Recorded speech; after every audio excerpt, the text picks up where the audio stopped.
जय श्री राम भक्तजनों, जय हनुमान, जय माता दी। श्रीमद् देवी भागवत पुराण की जय। आज मैं आपको बगैर कुछ दान दिए आपको मैं 9 ग्रह को शांत करने के लिए और प्रसन्न करने के लिए उपाय बताता हूँ। आप अपने सबसे पहले माता पिता की सेवा करें। पिता की सेवा करने से, पिता का कहना मानने से आपका सूर्य बढ़िया हो जाएगा। माता का सेवा करने से, माता का कहना मानने से आपका चंद्र बढ़िया हो जाएगा, चंद्र प्रसन्न हो जाएगा, चंद्र खुश हो जाएगा। जो मंगल की सेवा करने से आपने बच्चों की सेवा करी, बच्चों को सत्कर्म सिखाया, बच्चों को धर्म सिखाया, आपका मंगल बढ़िया हो जाएगा।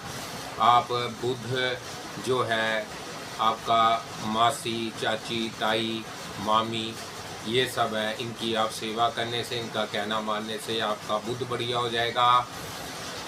और उसमें बुआ, चाची, ताई, मासी, मामी, ये सब रिश्ते आ जाते हैं।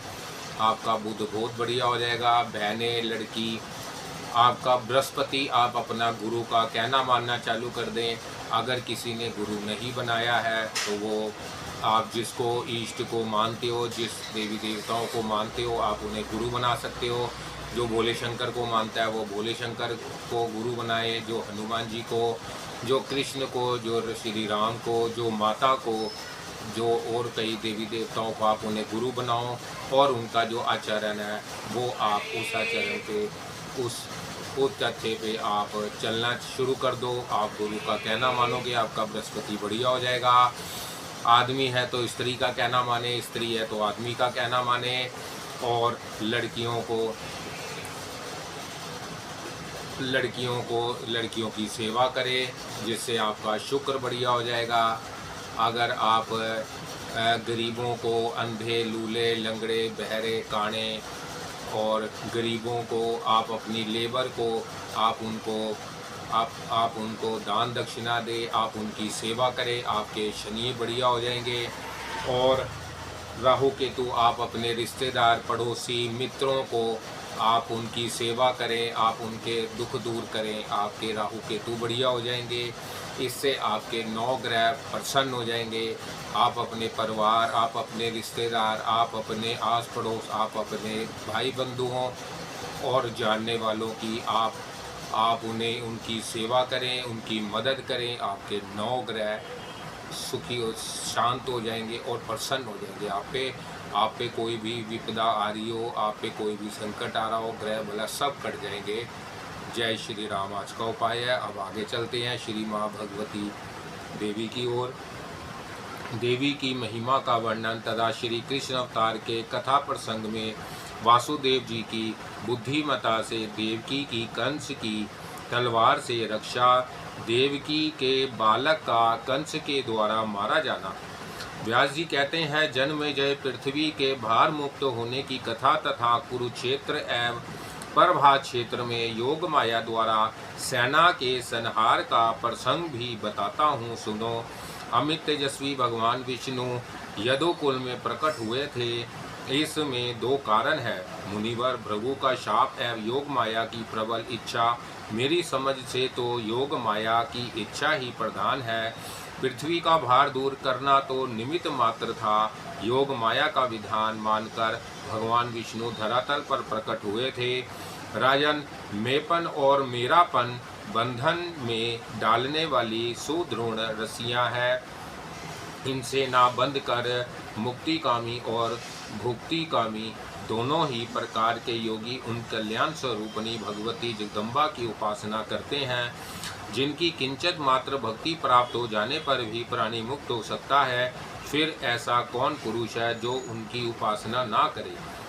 किसी व्यक्ति के मन में यह आकांक्षा भी उठती है कि भुवनेशी माँ माही कहूँ तो उसके मुँह से भुवनेशी इस शब्द के उच्चारण होते ही भगवती जगदम्बा उसे त्रिलोकी का वैभव प्रदान कर लेती है। फिर माँ पाही कहने पर तो देने योग्य कुछ भी ना रहने के कारण भगवती अपने ऊपर भक्त का ऋण स्वीकार कर लेती है। राजन, यह जान लेना परम आवश्यक है कि विधा और अविधा यह दोनों रूप उन भगवती के ही है। विधा स्वरूपा भगवती के प्रसाद से प्राणी का उद्धार हो जाता है और अविधा बंधन में डाल देती है। राजन, प्राणी का मरना और मरे हुए का जन्म पाना यह बिल्कुल निश्चित है। संपूर्ण प्राणियों की यह स्थिति चक्के की भांति चक्कर काटती रहती है। मोह जाल से भली भांति बंधा हुआ प्राणी उससे मुक्त हो जाए, यह कदापि संभव नहीं है, क्योंकि माया की विद्यमानता में मोह जाल का अभाव होना बिल्कुल असंभव है। राजन, सृष्टि के समुचित अवसर पर जन्म लेना और निधन के अवसर पर मर जाना यह अनिवार्य नियम है। ब्रह्मा आदि तक सब के सब इस नियम का पालन करते हैं। नृपवर, जिसके वध में जो निमित्त बन चुका है उसी के द्वारा उसकी मृत्यु होती है। विधि ने जो रच रखा है वह अवश्य होकर रहता है, उसे कोई विफल नहीं बना सकता। जन्म मरण बुढ़ापा रोग अथवा सुख एवं दुख जिसके लिए जो विधान निश्चित है उसे वह भोगना ही पड़ता है। जगत में ऐसा कोई भी नहीं है जो उस निर्णय को काट सके। परमाणु प्रत्यक्ष दिख रहा है, यह महाभाग सूर्य और चंद्रमा सबको सुखी बनाने में संलग्न रहते हैं, किंतु अवसर पाकर इन्हें भी शत्रु सताया करता है। यह उसकी पीड़ा से सदा के लिए मुक्त नहीं हो सकते। राजन देखो, सूर्य नंदन शनि को क्षय रोग का शिकार होना पड़ता है।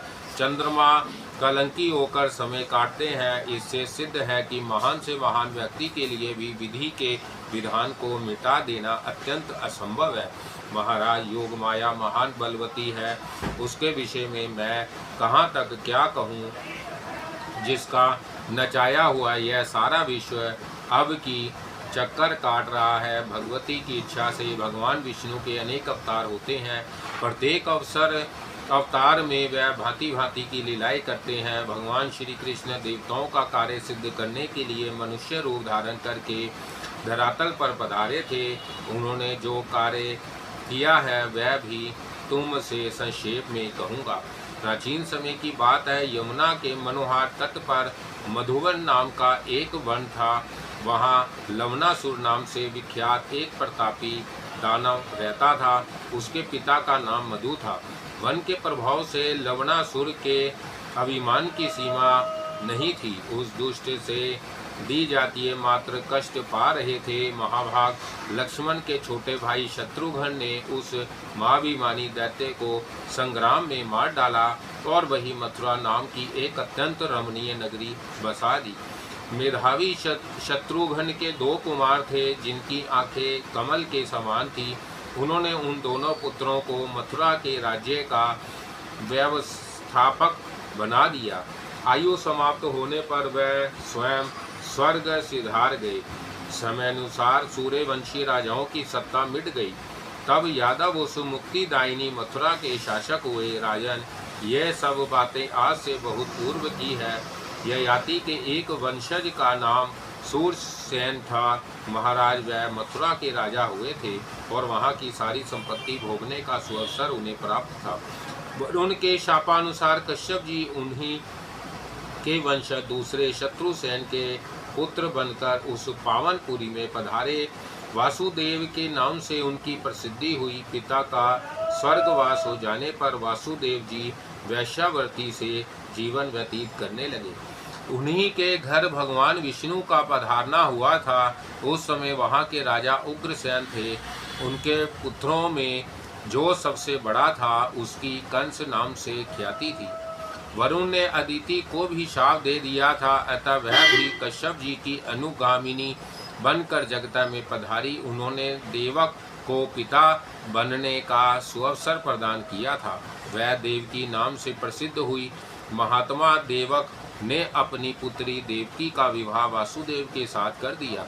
विवाह हो जाने पर विदा होते समय आकाशवाणी हुई, महाभाग कंस इस देवकी का 8वां पुत्र महान शक्तिशाली पुरुष होगा। उसके हाथ तुम काल के कलवे बन जाओगे। यूं आकाशवाणी सुनकर महापराक्रमी कंस के आश्चर्य की सीमा ना रही।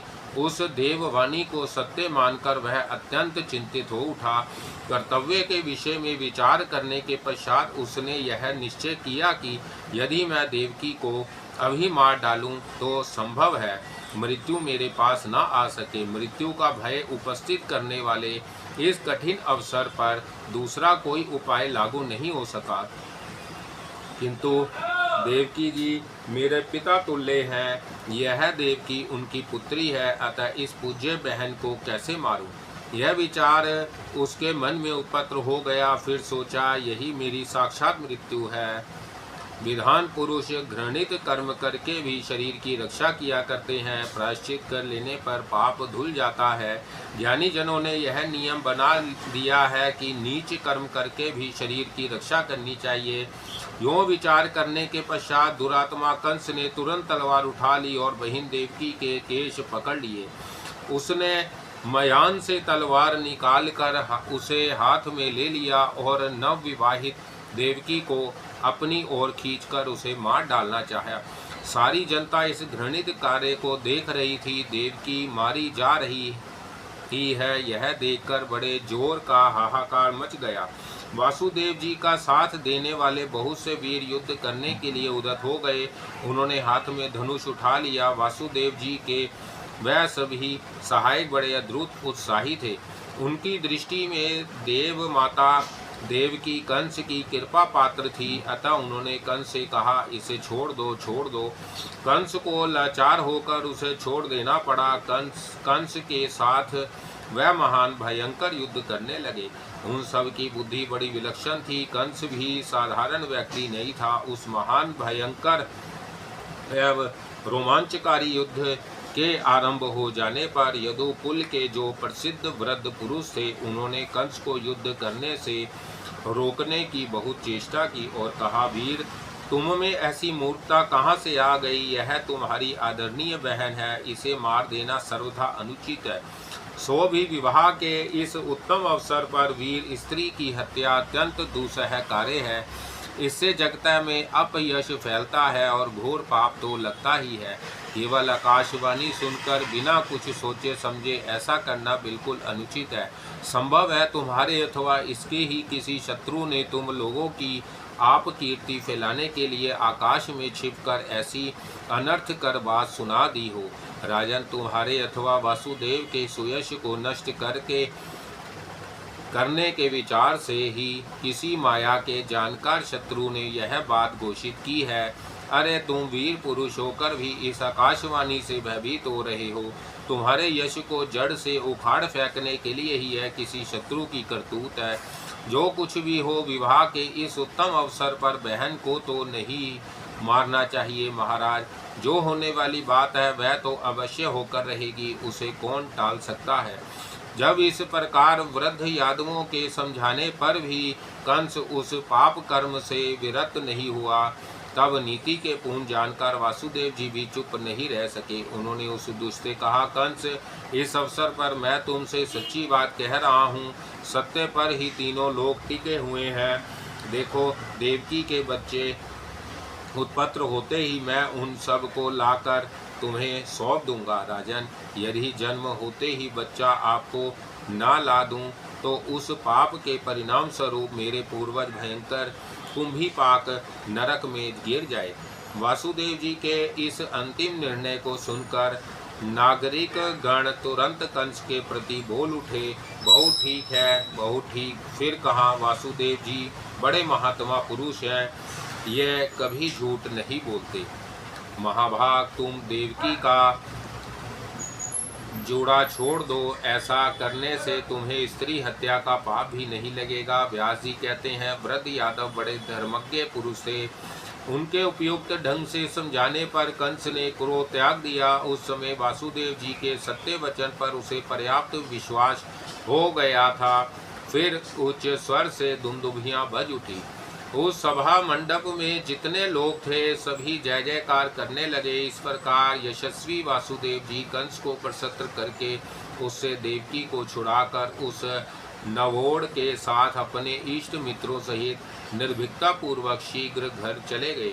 व्यास जी कहते हैं, देवी स्वरूपा देवकी वासुदेव जी के साथ मर्यादा के अनुसार रहने लगी। उपयुक्त समय आने पर उन्हें गर्भ रह गया। 10वें महीने के अंत में उन्होंने एक श्रेष्ठ पुत्र प्रसव किया।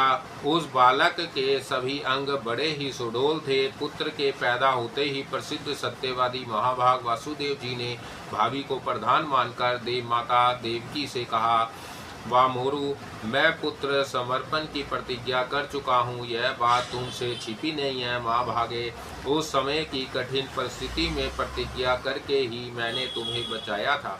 अतः सुंदर चोटी से शोभा पाने वाली प्रिय, तुम्हारे चचेरे भाई कंस को मैं यह पुत्र दे देने का विचार कर रहा हूँ। कंस महानीच है अथवा देव की नाश करने पर आ तुला है। ऐसी स्थिति में तुम क्या कर सकोगी? विचित्र कर्मों के परिपाक को आत्मज्ञान शून्य प्राणी किस प्रकार भी नहीं जान सकते, यह निश्चित है। संपूर्ण प्राणी काल के पाश में जकड़े हुए हैं। अपना किया हुआ कर्म फल उन्हें अवश्य भोगना पड़ता है, चाहे वह कर्म शुभ हो अथवा अशुभ।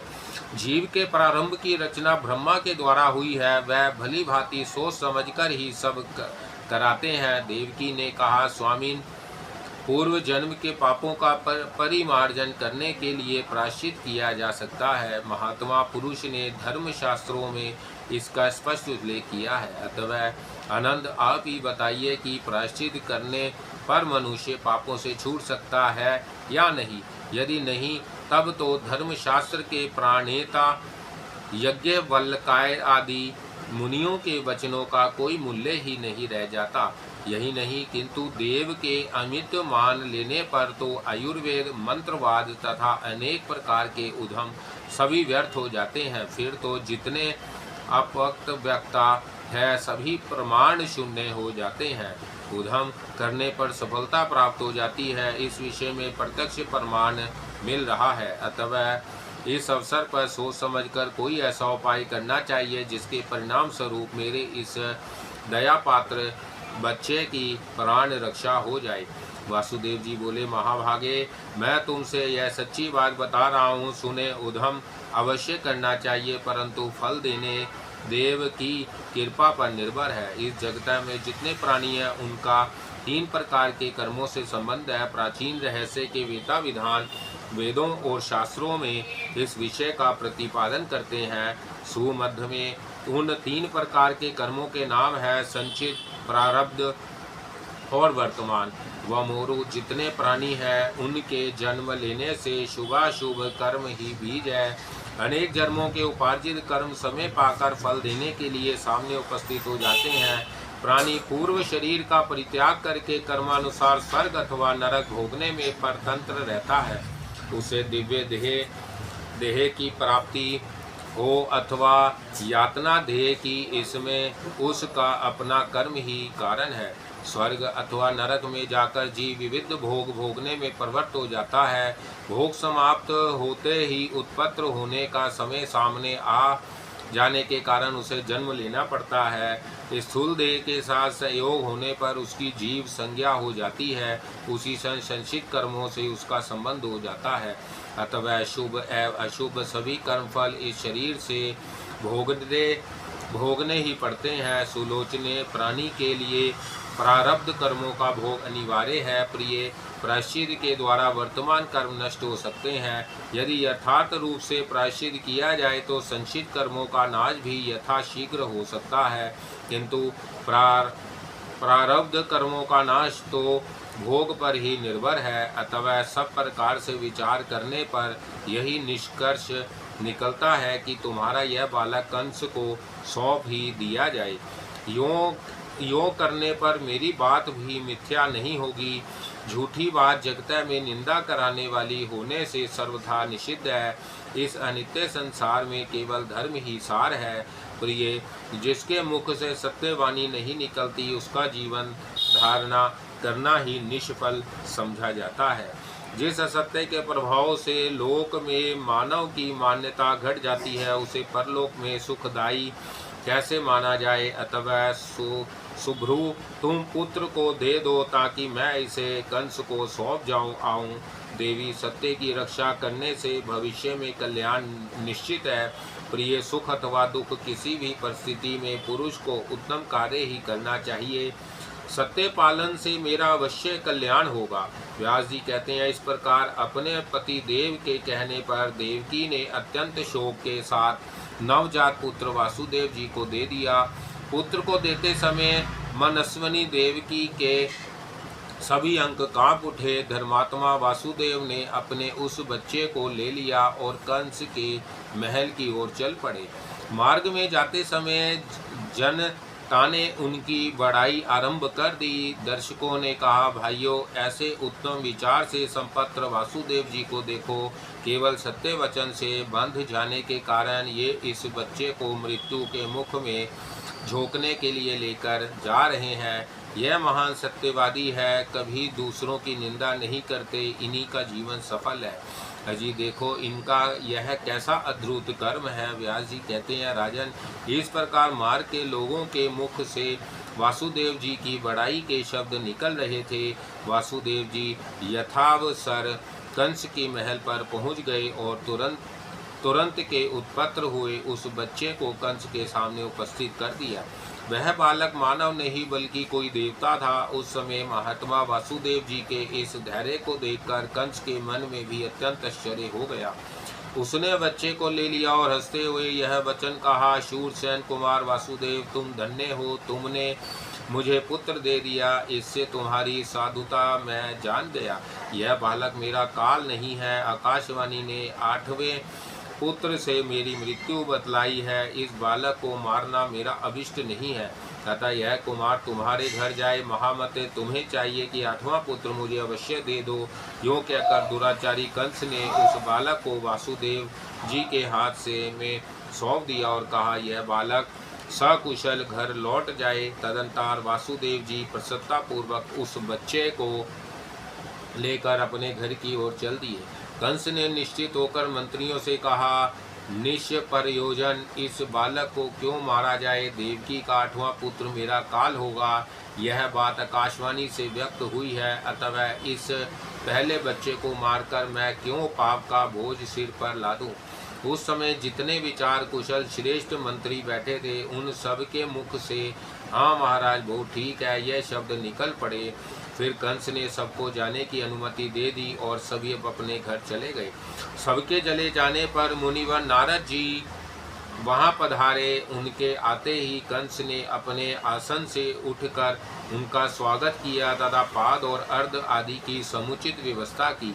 तत्पश्चात राक्षस राज कंस ने मुनि से कुशल पूछकर कहा, महाराज, आपने कैसे पधारने की कृपा की। तब नारद जी ने हंसकर कंस से कहा, महाभाग कंस, मैं सुमेरु पर्वत पर गया था। वहाँ ब्रह्मा प्रभृति सभी प्रमुख देवता सावधान होकर बैठे थे। उनमें परस्पर परामर्श हो रहा था कि वासुदेव की धर्मपत्नी देवकी के गर्भ से देवादिदेव भगवान विष्णु तुम्हें मारने के लिए जन्म धारण करेंगे। अतः नितिज्ञ होते हुए भी तुम देवकी के पुत्र को मारने से क्यों चूक गए। कंस ने कहा, मैं देवकी के 8वें पुत्र को मारूंगा। आकाशवाणी ने उसे ही मेरा काल बताया है। नारद जी बोले, महाराज, अच्छी बुरी हर प्रकार की नीतियों से तुम अपरिचित ही रह गए। देवताओं की माया का बल तो तुम जानते ही हो, फिर मैं तुम्हें क्या बताऊं।